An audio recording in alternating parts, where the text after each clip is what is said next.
न इधर देखते हैं न उधर देखते हैं, न इधर देखते हैं न उधर देखते हैं, फकत उनको अहले नजर देखते हैं। और वो जुल्फों को बिछड़ा के कहते हैं मुझसे, वो जुल्फों को बिछड़ा के कहते हैं मुझसे, इधर देखिए ना क्या उधर देखते हैं। आदाबर से दोस्तों, कैसे हैं आप लोग? अभी तक लोग कहते हैं कि कंपल्सरी उर्दू के बारे में बताइए, किताबें कहाँ से लाऊं, कहाँ से पढ़ूं, कैसे तैयार करूं। तो मैंने सोचा एक वीडियो बनाऊं, पता नहीं लोग इतने परेशान हाल क्यों हैं, वो भी कंपल्सरी उर्दू के लिए। क्या आपको मालूम नहीं है कि इसके मार्क्स जोड़ते नहीं है? क्वालिफाइंग उर्दू और क्वालिफाइंग इंग्लिश, ये दो ऐसे पेपर्स हैं जिनके मार्क्स मेंस में नहीं जोड़ते हैं, आप तो जानते ही होंगे। तो फिर इतना परेशान होने की जरूरत नहीं है। चलिए मैं बेसिक बातें बता दूं। ये 300 मार्क्स के होते हैं, 300 मार्क्स, और पास करने के लिए 25% मार्क्स चाहिए, यानी 25% मार्क्स आपको ऑब्टेन करने हैं। और 25% कितने बनते हैं? 75 मार्क्स। तो क्या 300 में 75 मार्क्स नहीं ला सकते हैं? कोई भी ले आएगा। और जिनका उर्दू ऑप्शनल है तो उनको तो कुछ सोचने की जरूरत ही नहीं है, जिंदगी में कभी नहीं भी देखेगा तब भी जाकर के आराम से पास कर जाएगा। 300 में 75 मार्क्स ऑब्टेन कर ही लेगा। जस्ट 25% लाने हैं। क्वालिफाइंग है, कितना भी ले आए आप, 300 में आप 250 भी ले आएंगे, 280 भी ले आएंगे, तब भी आपका एक भी मार्क्स जुड़ेगा नहीं मेंस में। तो फिर कोई फायदा नहीं। हमें वैसा ही सोचना है कि इसके मार्क्स नहीं जोड़ते, इसमें जस्ट पास करना है। वो पास भी कितने पर? 33% पर नहीं, जस्ट 25% पर, 25% पर। तो आप लोग ज्यादा फिक्रमंद न रहें। फिक्रमंद आप जीएस के लिए होइए, जो 4 पेपर जीएस के होते हैं ना, उसके लिए फिक्रमंद होइए, वो है फिक्रमंद होने की चीज। ये क्वेश्चन पेपर है रिसेंट का, ठीक है, 2024 में एग्जाम हुआ था। देख लीजिए ये क्या है, ये रॉकेट साइंस तो नहीं है। आप लोगों को लग रहा है कि पता नहीं क्या हो जाएगा, इसी में हम फेल कर जाएंगे, ऐसा कुछ नहीं होता है। क्वालिफाइंग उर्दू, क्वालिफाइंग इंग्लिश, ये दोनों का सिलेबस सेम है और सिर्फ 25% मार्क्स लाना होता है। उसमें कोई दम नहीं रहता, 10वीं 12वीं का लेवल होता है। और इस ये दोनों के लिए तो बिल्कुल ही ना सोचिए। सोचना जैसा मैंने बताया, जो चारों पेपर जीएस के होते हैं ना, उसी के लिए सोचना है। ऑप्शनल भी बच्चे तैयार कर लेते हैं, जिनका उर्दू ऑप्शनल है तो वो तो है ही उर्दू। दूसरा भी जिनका ऑप्शनल है तो वो ऑप्शनल पेपर को बहुत अच्छे से रगड़ के पढ़ लेता है, ठीक है, उसमें वो अच्छा खासा मार्क्स लेके आता है। मसला अटकता है वहीं जीएस पर, क्योंकि वो सबके लिए कॉमन होता है और वहाँ पे बहुत क्रोध होता है। एक पर एक 30 मार्क कहाँ बैठे हुए हैं, ये होता है।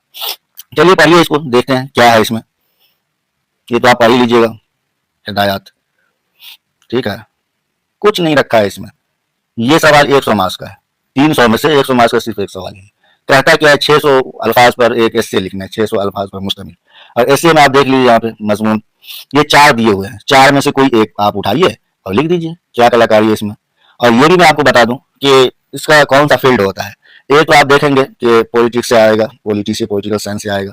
देखिए, जमहूरियत और इज़हार राय की आज़ादी, सीधा पॉलिटिक्स से उठ के आ गया, ठीक है। क्या हिंदुस्तान में पानी के पीने का बहरान करीबुल वकूअ है, यानी बहुत जल्द जो है पानी खत्म होने वाला है, क्या बहरान आने वाला है, ठीक है। और कबायली सकाफत का तहफ़्फ़ुज़, ठीक है, कोशिशें और इम्कानात, ये सारे जीएस अगर आपने पढ़ लिया तो वहां से खाली जा ही नहीं सकता है कि आपको चारों के चारों पर अगर कहेगा लिखने के लिए तो वो भी लिख देंगे, लेकिन लिखना यहाँ किसी एक पर ही है, ठीक है।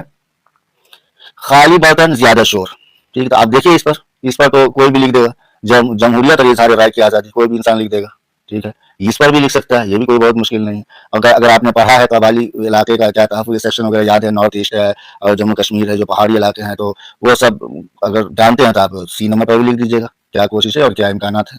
नहीं तो ये सबसे आसान ये है, जमहूरियत और इज़हार राय की आज़ादी, आर्टिकल 19 में क्लियर मेंशन किया गया, वहां से आप उठाइए और यहाँ पे एक्सप्लेन करिए। तो ये सीधा 100 नंबर का। कितना भी खराब आप लिखेंगे इस 100 में से, अब मैं आपको बता रहा हूँ, जो परेशान है ना बच्चे उनके लिए है, 100 में से कितना भी खराब लिखें आप तो कम से कम 20 नंबर तो आएगा, या कि इससे भी नीचे चले जाएंगे 100 में से। चलिए इसको हम 20 ही जोड़ते हैं, ठीक है, ज्यादा नहीं जोड़ेंगे। आप कहेंगे कि लेकिन ये है कि फिर भी इसको 20 कुछ ज्यादा ही कम हो गया, 20 में से 25 मार्क्स आप लेके आएंगे कितना भी खराब लिखेंगे तो, ठीक है। चलिए अभी 25 जोड़ते हैं, आगे बढ़िए। ये क्वेश्चन नंबर 2 है। क्वेश्चन नंबर 2 ये 60 मार्क्स का है, ठीक है। क्या कह रहा है, ये मुंतज़ झैल बात को पूरी तवज्जो से पढ़ा और नीचे दिए गए सवालात के वाज़ह, दुरुस्त और जामे इसमें जवाब मतलब दुरुस्त और जामे जबान में जवाब लिखें, ठीक है, जवाब दें। अब ये पैसेज दिया हुआ है यहाँ पे, ठीक है, इस इबारत को पढ़िए, इसी में से आपको जवाब देने हैं, तो कोई इंसान गलत करेगा ही नहीं, सब सारे सवालात के जवाब इसी में से मिल जाएंगे आपको, ठीक है। तो ये 60 में से चलिए आप कितना उठाएंगे, 15 उठा लीजिए या 20 उठा लीजिए, इसमें गलत नहीं होगा आपका, ठीक है। तो 20 उठा लीजिए, चलिए 20 ले लिए यहाँ से, तो आपका 25 उधर था और ये इधर हो गए, कितने हो गए, 45 हो गए, 45, 75 मार्क्स ला चाहिए। और इसमें से आप पढ़िए इसको, और इसके नीचे क्वेश्चन आंसर है, ठीक है, यहाँ देखिए क्वेश्चन आंसर है, इसको दीजिए जवाब, लिख दीजिए थोड़ा थोड़ा करके। ये तनकीद को अदब का हिस्सा क्यों समझते हैं, सही और गलत जो है इजहार है, इजहार होगा, इजहार से क्या मुराद है, अलिफ छूट गया है, ठीक है। और उसके बाद देखिए कि दिमाग के फितरी रुझान के लिए क्या, मतलब जो भी आप देखेंगे ऊपर से जो इबारत है उसको आप पढ़ेंगे, वो सबका जवाब यहाँ लिखा आ जाएगा और सब मिल जाता है आराम से। 9th क्लास में थे ना, 9th 10th में, तो वहाँ इस तरह का होता था कि पैसे दे देता था, वहाँ से जो जवाब कहता है। ये क्वेश्चन पेपर भी उसी लेवल का है, 10वीं 11वीं के लेवल का है। देखिए नंबर 3, मुंजा झैल इक़्तिबास की तलखीस 1/3 हिस्से में अपने अल्फाज उर्दू में तहरीर कीजिए। इसको लिखना है 1/3 में लिख दीजिए इसको, ठीक है। इसको पढ़िए, 60 मार्क्स का है, 1/3 में लिख दीजिए। 20 नंबर तो देगा ही आपका, तो 45 तो पहले हो गया था, 65 हो गया, ठीक है। आगे बढ़िए, क्वेश्चन नंबर 4 पे आ गए। मुंजा झैल इबारत का अंग्रेजी में तर्जुमा कीजिए, ठीक है। अब अंग्रेजी में तर्जुमा करेंगे, 20 है, 5 नंबर तो लाइएगा या वो भी नहीं लाइएगा 20 में से, वैसे तो 10 आ ही जाएगा, आप इसको पढ़िए, इंग्लिश में लिख दीजिए। चलिए 5 ही जो होते हैं, तो 65 था पहले, तो अब 70 हो गया, ठीक है। 20 में से 5 तो ला ही सकते हैं ना, कोई भी अंधा भी ला देगा। और उसके बाद देखिए 70 हो चुका है, हमें 75 मार्क्स चाहिए। देखिए ये इंग्लिश है, इसको पढ़िए और इसको उर्दू में लिख दीजिए। इसको पढ़ना है और क्या बात करेगी इसको ट्रांसलेट कर देना उर्दू में, है ना, उर्दू में तर्जुमा कीजिए, ठीक है। 70 तो था ही, 20 में से 5 को लाइएगा तो क्या हो गया, 75 हो गया, पास हो गए आप। क्वालिफाई करने से मतलब 75 पास हो गया। अब नीचे आइए, देखिए क्वेश्चन नंबर 6 है, मुंजा झैल सवालों के जवाब दीजिए। इसमें सिफत, अब इसमें तो नाम कहते हैं सिफत, सिफत ही है, यही क्लियर हो गया। कोई भी ले देगा इसमें सिफत किया हुआ है, इसमें जो सिफत को इंडिकेट करे, जाहिर करे। देखिए ये कितना है, 10 मार्क्स का है, 2-2 मार्क्स का है। इसमें खास खास इसमें को इसमें खास करेंगे। इसमें मादा, जो मादे का इसमें है, मादे का नाम है, वो हो गया, ठीक है। मुफरद जुमले, ठीक है, मुफरद लफ्ज फर्द से बना, फर्द मतलब अकेला तन्हा, ठीक है। जो सिंगल कोई बात कहते हैं, जैसे कि अहमद पढ़ता है, तो एक बात का है तो वो फर्द जुमला हो गया, मुफरद जुमला हो गया, ठीक है ना, तो हो गया। इसमें ये हर्फ रब्त, एक सेंटेंस को दूसरे सेंटेंस जोड़ देते हैं, वो रब्त हो गया, ठीक है। जैसे मैं पढ़ता हूँ और अहमद खेलता है, ठीक है, तो हमने जोड़ दिया रब्त और से, ये आसान होता है, ठीक है। तो 10 मार्क्स का है ये, 10 में से 5 तो आ ही जाएगा, तो 10 में से 5 तो आप ले ही आएंगे ना भाई, कोई भी ले आएगा, क्या इसमें रखा है, कोई कलाकारी थोड़ी है। देखिए बी नंबर, ये भी 10 मार्क्स का है। दर्ज झैल अल्फाज के 2-2 मुतरादिफात लिखे। मुतरादिफात तो समझते ही होंगे, जो हम मानी होते हैं वो मुतरादिफात है, एक ही जैसा।